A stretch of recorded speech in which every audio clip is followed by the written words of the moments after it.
La démarche de l'OPAC était hyper ambitieuse. Au départ, dans les premiers liens qu'on a tissés avec l'OPAC, on s'est dit « Wouh, ils veulent écrire un plan environnement dans un laps de temps très court et avec des ambitions qui étaient très élevées ».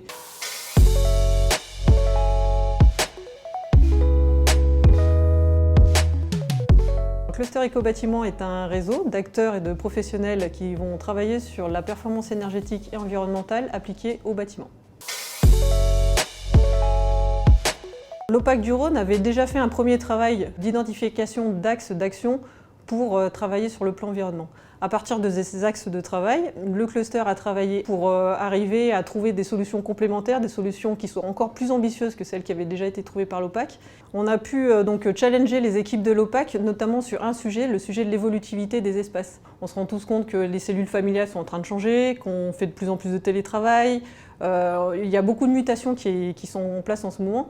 Donc l'OPAC avait identifié ce point et nous en fait on l'a upgradé dans le sens où on leur a aussi expliqué que au-delà de juste changer de place une cloison, on pouvait vraiment prévoir le bâtiment avec un espace qu'on pouvait mettre en plus sur le bâtiment déjà existant pour faire en sorte que le bâtiment soit plus facilement évolutif, plus facilement mobilisable dans le temps. Alors, la méthodologie qu'on a adoptée, et c'est là où est la plus-value du cluster, c'est qu'on a adopté deux choses.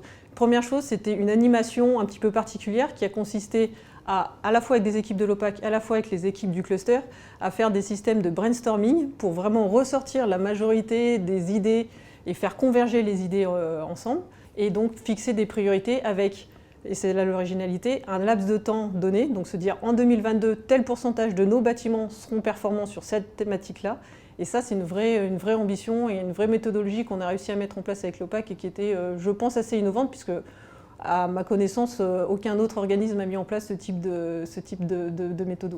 La grande particularité, notamment de l'OPAC du Rhône, c'est le fait qu'il travaille sur un territoire hors métropole. Il y a notamment toute la partie déplacement, il faut prévoir des emplacements pour les voitures ou pas, etc. Et ça, c'est pas du tout des choses qu'on voit dans la métropole. Ça demande aussi une façon de voir les choses complètement différente, une façon beaucoup plus macro d'appréhender le projet.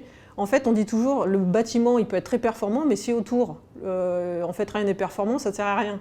Et en fait, c'est là où l'OPAC du Rhône a une vraie avance, je pense, sur pas mal d'autres bailleurs.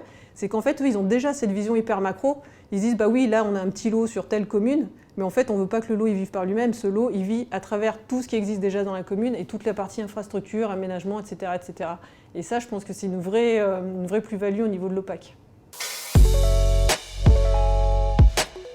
On a trouvé que la démarche de l'OPAC était hyper ambitieuse. Au départ, dans les premiers liens qu'on a tissés avec l'OPAC, on s'est dit « Wouh, ils veulent écrire un plan environnement dans un laps de temps très court et avec des ambitions qui étaient très élevées ». On s'est dit « Bon, on va prendre les choses au fur et à mesure ». Et là, ce qui était intéressant, c'était déjà de voir que tout un premier travail était fait en interne à l'OPAC. Et c'est là qu'on s'est rendu compte que, contrairement à ce que plein d'autres structures peuvent faire, qui est un petit peu en mode greenwashing, là, on a vraiment pu mettre des ambitions très hautes qui sont annoncés, affichés avec des pourcentages et parfois des 100%, donc 100% de bâtiments qui seront pris en compte dans ces démarches environnementales dès 2022, donc dès cette année.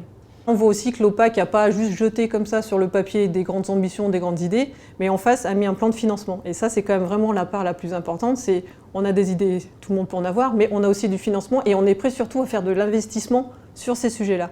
Donc c'est là où on se rend compte aussi de toute l'ambition de l'OPAC sur ce plan environnement.